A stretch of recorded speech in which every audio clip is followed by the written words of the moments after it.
नमस्कार, मैं हूं हर्षवर्धन और आप देख रहे हैं फेसबुक न्यूज़ एनसीआर का लाइव। न्यूज़ एनसीआर के फेसबुक लाइव में सभी दर्शकों का हार्दिक स्वागत है। आप सभी ज़्यादा से ज़्यादा तादाद में जुड़िए और देखिए कि आज रविवार का दिन है, सुबह 12 बज चुके हैं। इस वक्त हम मौजूद हैं मेन मथुरा रोड पर। यहाँ पर क्लासिक होंडा का शोरूम है और मेरे पीछे ठीक पीछे प्रदर्शनकारी हैं जो होंडा कंपनी में काम करते थे। अब आपको पूरा मामला सिलसिलेवार तरीके से समझाता हूँ। मामला इस प्रकार है कि जो मेन मदर प्लांट था होंडा का, वो ग्रेटर नोएडा में था। वहाँ से 950 लोगों को, करीबन 950 मजदूरों को जो प्रोडक्शन में थे उन लोगों को निकाल दिया गया। निकालने के बाद जो होंडा का प्लांट था वो शिफ्ट हो गया तापूकारा राजस्थान में और कुछ प्लांट बनाए गए दारूहेड़ा हरियाणा में।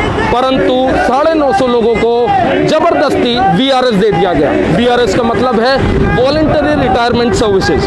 अब मसला ये है कि होंडा जो कंपनी है उसके अंदर वॉलंटरी रिटायरमेंट सर्विसेज जैसी कोई चीज़ नहीं है। उन्हें कंपल्शन के साथ घर पे बिठाया गया। उन लोगों के पास पैसा नहीं है, परिवार है, परिवारों में बच्चे हैं, स्कूल की प्रॉब्लम्स है। और ये जो मामला हुआ था आज से ठीक 1 साल पहले फरवरी में हुआ था। फरवरी को अब दूसरा फरवरी आ चुकी है, मार्च आ चुका है, कोरोना काल खत्म हो गया। पूरा कोरोना काल इनका ऐसा ही निकल गया।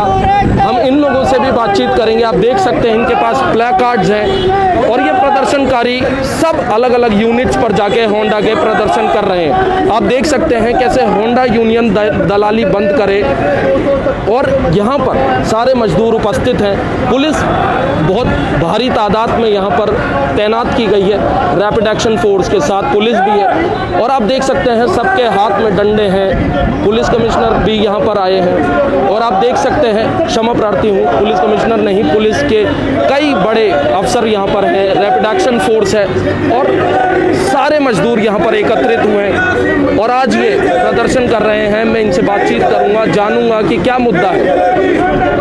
हम आगे की जानकारी लेंगे यहाँ के नेताओं से, जो लेबर मजदूर कमीशन के लोग हैं उनसे बातचीत करेंगे और पूछेंगे कि क्या मुद्दा है। आप देख सकते हैं भारत माता की जय। और इन लोगों का मानना है कि हम शांतिपूर्ण प्रदर्शन यहाँ पर लगातार करते रहेंगे। हम मैनेजमेंट को दिखाना चाहते हैं कि होंडा के ऊपर विश्वास ना करें, क्योंकि ये विश्वासघात करते हैं मजदूरों के साथ, लोगों के साथ विश्वासघात हुआ है। मेरे साथ सर, आपका शुभ नाम? मेरा नाम बलराज हूण है जी। बलराज जी, क्या मुद्दा है, क्या मसला है? मुद्दा ये है, हम होंडा कार कंपनी में 925 एम्प्लॉइज परमानेंट थे, लेकिन कोरोना से पहले हमें 50 लाख रुपए दिए गए और ये कहा गया कि इससे ज़्यादा भविष्य में कभी मिलने वाला नहीं है। माउजर बियर बंद होगी, डेवो बंद होगी, लेना है तो इतना ही ले लो। इसके 3 महीने बाद कोरोना आ गया। कोरोना के बाद इन्होंने दूसरे ग्रुप को 500 लोगों को 67 लाख रुपए दिए गए, यानी कि 17 लाख रुपए का डिफरेंस। फिर हम क्षेत्रीय विधायक जी के पास गए, जेवर विधायक, दादरी विधायक, श्रम मंत्री उत्तर प्रदेश स्वामी प्रसाद मौर्य, उसके बाद डीएलसी लेबर कमिश्नर, एसीपी के पास मीटिंग हमारी 4 हुई, लेकिन मैनेजमेंट के कान पर जू नहीं चल रही है। कभी कह देते हैं कि जापानी नहीं मान रहे हैं, कभी कह देते हैं वो नहीं मान रहे हैं। हाँ जी, पर धोखा यूनियन और मैनेजमेंट ने मिलकर धोखा करा है जी। हाँ। तो आपके जितने भी ये एम्प्लॉइज थे ये परमानेंट थे? परमानेंट हम 23 साल पुराने, 97 की ज्वाइनिंग है हमारी। अब जब वीआरएस लिया है, जबरदस्ती वीआरएस दिया है। तो वीआरएस थोड़ी हुआ, ये तो कंपलसरी हुआ। कंपलसरी सीआरएस है, सीआरएस कंपलसरी, पकड़ के हाथ पकड़ के बोनसरों के द्वारा जबरदस्ती साइन करवाए गए, अंगूठे लगवाए गए। और जो मैनेजमेंट के चाहने वाले थे, यूनियन के अपने थे, वो 125 लोग राजस्थान के इसी होंडा के प्लांट में टपूखेड़ा में भेज दिए गए। वो आज भी वहाँ नौकरी कर रहे हैं। यूनियन ने मिलकर, मैनेजमेंट ने बहुत बड़ा धोखा करा जी। आज आप लोग जब शांतिपूर्ण प्रदर्शन कर रहे हैं, हाँ। तो यहाँ पे पुलिस प्रशासन क्यों लगाई गई है? ये मैनेजमेंट ने लगाया जी, मैनेजमेंट ने लगाया जी। हाँ, जैसे कि आप देख सकते हैं कि जनरल सेक्रेटरी रहे भूपेंद्र जी। भूपेंद्र हाँ जी, जी, मैं आपका भूपेंद्र स्वागत सिंह है जी। चैनल में। हाँ जी, बहुत क्या बहुत मसला धन्यवाद। है, क्या आपको नजर आता है? मसला ये पार्सलिटी का मसला है जी। हाँ, मैनेजमेंट ने इन लोगों के साथ में जी। कंपनी मैनेजमेंट ने वीआरएस के नाम पे एक साजिश रची। उस साजिश के तहत लोगों के साथ में धोखा किया। पार्सलिटी का मीन्स ये है कि पहले फेज के अंदर 270 लोगों को इन्होंने ज़बरदस्ती वीआरएस दे के बाहर कर दिया। कहना ये था कि प्लांट बंद हो रहा है और आपके साथ में कल को ऐसा ही न हो जैसा मोजरवेयर में देवू के अंदर हुआ कि कंपनियां बंद हो गई, लोग चिल्लाते रहे, उनको कुछ भी नहीं मिला। कल को आपके साथ में भी ऐसा ही न हो, इसलिए आप चुपचाप अपना पैसा लें और यहाँ से चले जाएं। लोगों ने फिर भी देखा कि नहीं जाएंगे, हम नौकरी की है, इतने सालों तक बंद होगा तो सभी के साथ होगा। लेकिन कंपनी ने एक साजिश के तहत लोगों को बुलाना शुरू कर दिया, धमकाना शुरू कर दिया, नुकत चले जाओ कंपनी, वरना आपको कोई और ब्लेम लगा के आपको सस्पेंड कर देगी, टर्मिनेट कर देगी, आप कंपनी से लड़ाई नहीं लड़ सकते। ठीक है। तो लोगों में एक भय पैदा हो गया और लोग सोचे भी कल को हो सकता प्लांट बंद भी हो जाए, और लोग ने अपना साइन कर करके अपना पैसा लेके चले गए।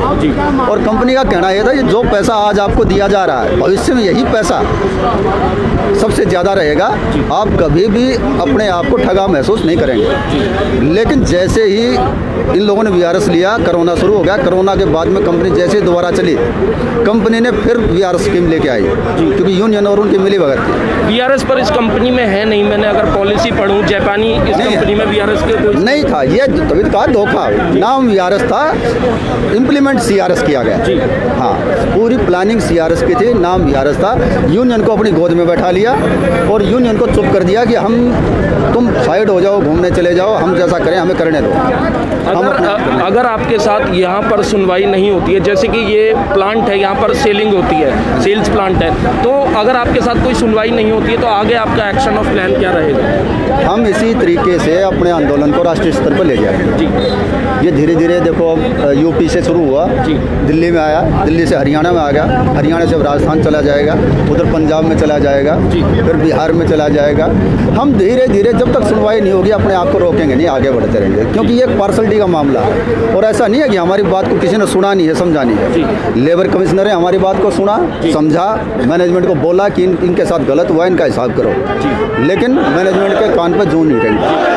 हम क्षेत्रीय विधायक से मिले, उन्होंने हमारी बात को सुना, समझा, हमारी मीटिंग करवाई, उसमें यही कहा गया कि इन लोगों के साथ में जो पार्सलिटी की गई इसे दूर करें। ये जो प्रॉब्लम क्रिएट हुई है ये तुम्हारी वजह से हुई। आप सबको एक बराबर पैसा देते हैं, ये क्यों बोलते हैं? लेकिन आपने किसी को कुछ दिया, किसी को कुछ दिया, किसी को कुछ दिया, तो जाहिर सी बात है लोगों में असंतोष पैदा होगा, उसका कारण आप लोग। हम स्वामी प्रसाद मौर्य जी के पास में गए, कैबिनेट मंत्री, उन्होंने आदेश किया लेबर कमिश्नर को कि इन लोगों पे प्रभावी कार्रवाई सुनिश्चित करके जल्द से जल्द इनकी समस्या का समाधान किया जाए, लेकिन फिर भी कंपनी में सुनवाई नहीं है। उसके बाद हम डीएम साहब के पास में गए, एडीएम साहब के पास में 4 तारीखें लगी हमारी, मैनेजमेंट भी आया, हम भी आए, वहाँ पर भी मैनेजमेंट को उन्होंने बोला भी वर्बली, लेकिन वो नहीं हुआ। उसके बाद में फिर हम एसीपी के माध्यम से हमारी मीटिंग हुई, एसीपी साहब ने भी यही कहा कि ये प्रॉब्लम जो है ये लोग सड़कों पे आ जाएंगे आपकी वजह से, लेकिन कंपनी मैनेजमेंट क्या है, मान तो रही है कि हमसे गलती हुई है, लेकिन स्वीकार नहीं करती। तो स्वीकार करेंगे तो दोषी हो जाएंगे ना। हाँ, तो सिर्फ वो नाक की लड़ाई और इसको इस समय को पूरा 1 साल से ज़्यादा हो चुका है, फरवरी में ये। हाँ, इसको दूसरा साल शुरू हो गया, ये 17 फरवरी तक था। जी। हाँ, ये उसी फेज के लोग हैं। जैसा कि आपने देखा, मैंने इनसे बातचीत की और इन्होंने बताया कि इनके साथ धोरी मार हुई है। मजदूर एकता जिंदाबाद की आवाज़ें, नारे लगाए जा रहे हैं। आप देख सकते हैं हर उम्र का, हर वर्ग का इंसान यहाँ पर मौजूद है और हर उम्र का आदमी परेशान है होंडा की कंपनी के साथ। जो कंपनी ने इनके साथ धोखा किया है या जो भी चीज़ हुई है इनके साथ, उसकी सुनवाई नहीं हो रही है। आगे की जानकारी हम लोगों से लेंगे। सर, आपका शुभ नाम? मेरा नाम रमेश सिंह है। रमेश जी, कहाँ से आए हैं? मैं Honda car India greater Noida से हूँ और हमने 22 साल सर्विस करी थी। हमने 4 प्लांट खड़े कर दिए इस कंपनी के, और जब हमारे परिवार को, जब हमारे को इस प्लांट की ज़रूरत पड़ी तो इस प्लांट ने हमें धक्के मार के बाहर निकाल दिया। अब हम जहाँ भी जा रहे रहे, हमें कहीं नौकरी नहीं है। हमारे कंपनी ने हमारे को पर्सनल लोन दे दे के कर्जे में लाद दिया, और अब जो पैसा दिया है वो हर आदमी को अलग अलग दे के, और वो पैसा हमारा लोन में चला गया। हम रोड पे आ गए हैं, और हमारे बच्चों की पढ़ाई लिखाई भी नहीं हुई है, और कंपनी बार बार दोहरा रवैया अपना रही है। हर आदमी को अलग अलग VRS दी है। हमारे को ये डिमांड थी कि हमारे को जो बाद में VRS दी है, हमें फरवरी में दी थी, उसके बाद अक्टूबर में दी थी। अक्टूबर में जो VRS दी है, एक ही साल में 2 VRS कैसे हो सकती हैं? जबकि जो उनके काम करने वाले बंदे थे वे बाहर निकालने, जो ना काम करने वाले थे उनके चमचे थे, उनको उस प्लांट में ले गई, जबकि हमारे को वहाँ जाने से मना कर दिया कि यहाँ पे कुछ नहीं है, उस प्लांट में आपको नहीं लिया जाएगा, और जो पैसा मिल रहा है आप इसको ले लो, नहीं तो आप टर्मिनेट कर दिए जाओगे। और बाउंसर बिठा रखे वहाँ पे, ज़बरदस्ती धक्के मार मार के हमें काम से खींच खींच कर ले आए वहाँ से, और अंदर कोई सुनवाई नहीं थी हमारी। हमारा परिवार जो इस टाइम रोड पे है और हम आत्महत्या करने को मजबूर है। मेरी विनती है आपके माध्यम से, मीडिया के माध्यम से, उस कंपनी को ऐसी तानाशाही रवैया ना अपनाए। हमने उस कंपनी के लिए अपना सारी उम्र गवा दी है। अब हम जस्ट आराम करने की उम्र आई है, अपने बच्चों का ध्यान रखने की उम्र आई है। हम 5 बजे घर से निकलते हैं और रात को 10 बजे घर पे जाते हैं। जब हमें ज़रूरत थी इस कंपनी की, हमारी सर्विस अभी बच रही है 10 साल, उसके बावजूद धक्के मार मार के हमें निकाला है। आज के टाइम हमें कोई नौकरी नहीं दे रहा है, और हमें जो गैप मिला है, हमें 20 लाख रुपए जो कम दिए, हमारी डिमांड को पूरा किया जा, वरना हम अपने परिवार बच्चों को लेकर आत्मदाह करने को मजबूर हो जाएंगे उस कंपनी के गेट के सामने, चाहे वो ग्रेटर नोएडा गेट हो, चाहे टप्पू खेड़ा प्लांट का गेट हो। दोनों प्लांटों के सामने हमें कुछ भी करना पड़े हम करेंगे, लेकिन अपना हक हम नहीं छोड़ेंगे। हमारे साथ बहुत अत्याचार हुआ है। सर एक बात बताइए, क्या हमारे लिए प्लांट बंद हुआ है? मैनेजमेंट हर जगह नौकरी कर रही है, उनके लिए तो कोई ताला नहीं लगा प्लांट पे। आज वो नौकरी कर रही है, मैंने यूनियन के दलाल हैं, वो नौकरी कर रहे हैं मैनेजमेंट के साथ मिलकर, इतने मजदूरों के साथ जो धोखा किया है, आज वो सभी नौकरी कर रहे हैं। लेकिन हमें ज़बरदस्ती साइन करवा के आप मेडिकल अनफिट कर देंगे तुम लोगों को, तुम्हें एक नया पैसा नहीं देंगे, ज़बरदस्ती बाउंसरों से धमकुआ के। हमारी 20 साल सर्विस रह रही है सर, हमारे अभी छोटे छोटे बच्चे हैं, स्कूल ही जाना शुरू हुए हैं। क्या बताओ आज कहाँ रोजगार है?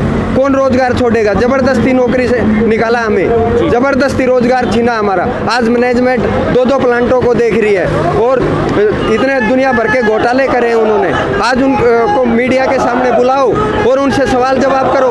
हम यदि हमारे साथ धोखा नहीं किया तो वो सामने क्यों नहीं आते? दूसरे प्लांट में जब आपने बताया अभी थोड़ी देर पहले कि 850 लोगों को निकाला गया, तो उनमें से कुछ लोगों को नौकरी दूसरे प्लांट में दी गई। हाँ, यूनियन के जो दलाल हैं और उनको कुछ इंदे लोग हैं, उनके 50 लोगों को वो आज दूसरे प्लांट में नौकरी कर रहे हैं। यूनियन के जो 12 मेंबर हैं जिन्होंने मजदूरों के साथ धोखा किया, वो आज उसी प्लांट में नौकरी कर रहे हैं। और यहाँ टपुकड़ा और ग्रेटर नोएडा की जो यूनियन मैनेजमेंट है वो वहाँ पे नौकरी कर रही है। जी, जैसा कि आपने देखा, इन्होंने बताया कि इनके साथ नाइंसाफ़ी हुई है और कुछ लोगों को नौकरी में आगे दूसरे प्लांट में भेज दिया गया, और कुछ लोग जो वृद्ध हैं, आपने देखा कि हर उम्र का आदमी यहाँ पर आज प्रदर्शन कर रहा है, हाथ गूंज रहे हैं, हाथ कपा रहे हैं, उसके बाद भी जज्बा कम नहीं हो रहा है। मैं इनसे बातचीत करूँगा।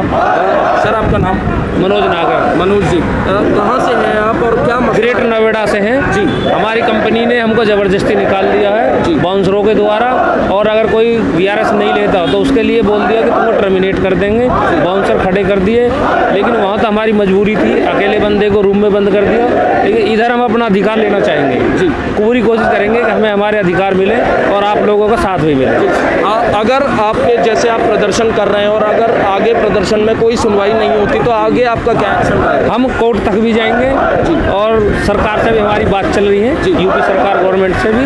और अगर सरकार आंदोलन, अनिश्चितकालीन आंदोलन, जब तक अपना हक ले नहीं रहेंगे, जब तक लड़ाई लड़ते रहेंगे।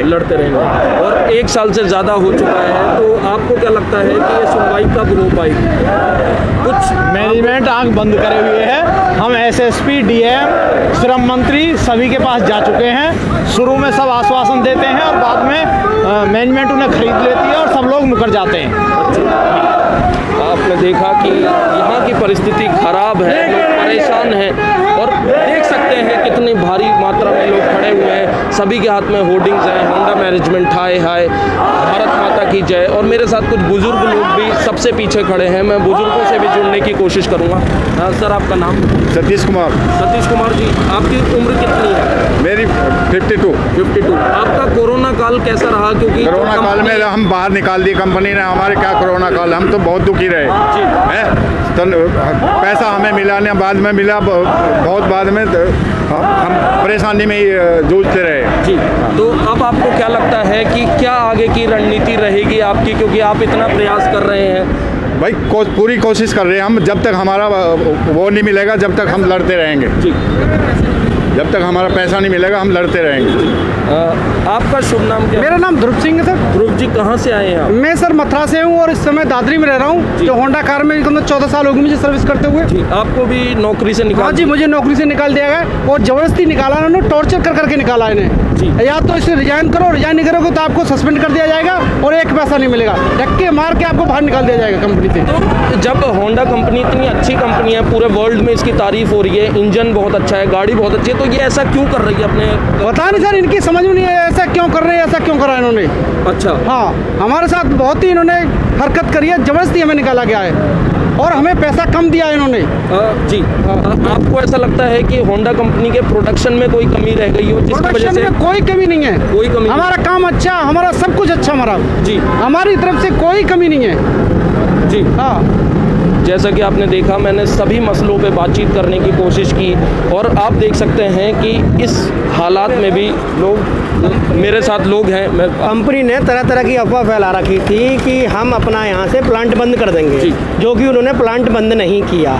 उसमें क्या है, मैनेजमेंट के लोगों को और जिस यूनियन ने हम लोगों का सौदा किया उसके साथ मिलके राजस्थान प्लांट में मैनेजमेंट भी नौकरी कर रही है और वो यूनियन के लोग भी नौकरी कर पिस रहा है। गरीब वर्ग जो नॉर्मल आदमी था, जो काम करता था, उसको कंपनी ने 3 महीने पहले ही ये माहौल बनाना शुरू कर दिया कि क्या कहते हैं, आपकी यहाँ नौकरी करनी बड़ी मुश्किल हम लोग कर देंगे, जिसमें कि कंपनी ने 10 से 12 लोगों को तरह तरह से टॉर्चर करके, उनके ऊपर झूठे एलिगेशन लगा के, उनको VRS भी नहीं दी गई, उन्हें एक मुश्त राशि अलग अलग हिसाब से, किसी को 25 लाख, किसी को 30 लाख, किसी को 20 लाख, उस तरह से उनको दे दी गई।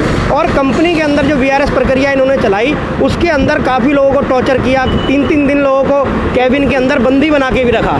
जब बंदी बना के रखा तो जो नॉर्मल आदमी है वो बिल्कुल टूटने लगा। जब वो टूटने लगा तो उससे रिजाइन फॉर्म पे जबरदस्ती साइन करवाए और ये भी आश्वासन दिया कि अगर हम भविष्य में कभी भी VRS देंगे तो ये अमाउंट आपका सबसे ज़्यादा ही रहेगा, इससे ज़्यादा हम भविष्य में कभी भी VRS नहीं देंगे। फिर इन लोगों ने कोरोना का दौर आ गया। कोरोना के दौर आने के बाद अक्टूबर में इन लोगों ने दोबारा VRS की स्कीम निकाली, जिसमें कि इन लोगों ने 10 से 15 लाख रुपए उन लोगों को एक्स्ट्रा दिए गए। तो हमारी मांग होंडा मैनेजमेंट से ये है कि उन लोगों को जो इन्होंने बेनिफिट दिया, तो काम तो हमने भी होंडा कंपनी में किया, तो हम लोगों को उनके बराबर ही बेनिफिट दिया जाए और हमारी नौकरी भी सुचारू रूप से राजस्थान प्लांट में करी जाए, क्योंकि आज हम लोगों पे आत्महत्या करने के अलावा और कोई ऑप्शन नहीं है। आप देख सकते हैं कि लोग, नागरिक, यहाँ के कर्मचारी बहुत परेशान हैं। सबसे बड़े मुद्दा है नौकरी नहीं है और 810 लोगों को नौकरी से निकाल दिया गया है और सभी की मंशा यही है कि आत्मदाह के अलावा हमारे पास कोई भी विकल्प नहीं बचता है। वो चाहते हैं कि उनको नौकरी पर रखा जाए जिससे कि उनका घर बार सुचारू रूप से चल सके। और जो मैनेजमेंट है उसकी दोहरी नीतियों के खिलाफ ये प्रदर्शन लगातार कर रहे हैं और इनका मानना है कि इनको नौकरियों पर दोबारा से रखा जाए, जैसे इनका परिवार सुचारू रूप से चल सके, नौकरी दोबारा से मिल सके। यहाँ पर पुलिस प्रशासन भी है, मैं प्रशासन से भी बातचीत करने की कोशिश करूँगा। आप देख सकते हैं प्रशासन के लोग नंबर ले रहे हैं और मैनेजमेंट से बातचीत कर रहे हैं। जो यहाँ के लोग हैं उनसे बातचीत कर रहे हैं और कंटिन्यूसली प्रचार प्रसार चल रहा है। ये विरोध कर रहे हैं, सभी के हाथ में होर्डिंग है। मैं प्रशासन से जुड़ने की कोशिश करूँगा। सर, आपका चैनल में स्वागत है। सर, आज जब ये विरोध प्रदर्शन कर रहे हैं और शांतिपूर्ण प्रदर्शन कर रहे हैं, तो इतनी तादाद में पुलिस की क्या आवश्यकता रही कि आज इतनी तादाद में पुलिस यहाँ पर मौजूद है? ऐसा है, पुलिस परिस्थिति को देखते हुए अपना काम करती है जी। लॉ एंड ऑर्डर को मेंटेन करना पुलिस का काम है जी। तो अभी शांतिपूर्वक प्रदर्शन कर रहे हैं, चले जाएंगे जी। आपको कुछ लगता है कि हालात बिगड़ सकते हैं या कुछ ऐसी संभावना है, नज़र आती है कुछ? किसी भी तरह से हम हालात को बिगड़ने नहीं देंगे जी। हमारा काम है समाज में सुख शांति पैदा करना जी। जो भी आदमी कानून से हट के काम करेगा आवश्यकता के मुताबिक उसके खिलाफ काम किया जाएगा। आपने देखा प्रशासन का भी मानना है कि शांतिपूर्ण प्रदर्शन अगर चलता है तो उनको कोई भी नुकसान नहीं पहुंचाया जाएगा, उन्हें कोई भी हार्म नहीं पहुंचाया जाएगा। परंतु होंडा के कर्मचारी इतने परेशान हैं कि अलग अलग स्टेट से यहाँ पर आए हैं और यहाँ पर आके अपना धरना प्रदर्शन कर रहे हैं। वो चाहते हैं कि उन्हें या तो दारूहेड़ा प्लांट में शिफ्ट कर दिया जाए या तापूखेड़ा प्लांट में, जो राजस्थान में होंडा का प्लांट है, उधर शिफ्ट कर दिया जाए, परंतु उनकी नौकरी सुचारू रूप से चलती रहे। पुलिस प्रशासन बल, रैपिड एक्शन फोर्स भी यहाँ पर तैनात है। आप देख सकते हैं कैसे डंडे लाठियों के साथ, बंदूकों के साथ मुस्तैद यहाँ पर तैनात खड़ा है कि कभी भी स्थिति बिगड़ी तो उन्हें भी एक्शन में आना पड़ सकता है। अब देखना ये होगा कि इसका निष्कर्ष क्या निकलता है। होंडा मैनेजमेंट इनकी बात सुनता है या नहीं सुनता, देखते हैं। भविष्य के गर्भ में है ये, तो अब देखना ये होगा कि क्या इसका काम निकल के आता है, क्या निष्कर्ष निकलता है और इनको नौकरियां मिल पाती हैं या नहीं मिल पाती। अभी तक शांतिपूर्ण प्रदर्शन चल रहा है। हम आशा करते हैं कि ये प्रदर्शन शांतिपूर्ण चलता रहे और इनको नौकरियां मिल जाएं। हर्षवर्धन को दे इजाज़त। कैमरा पर्सन विशाल कौशिक के साथ देखते रहें न्यूज़ NCR।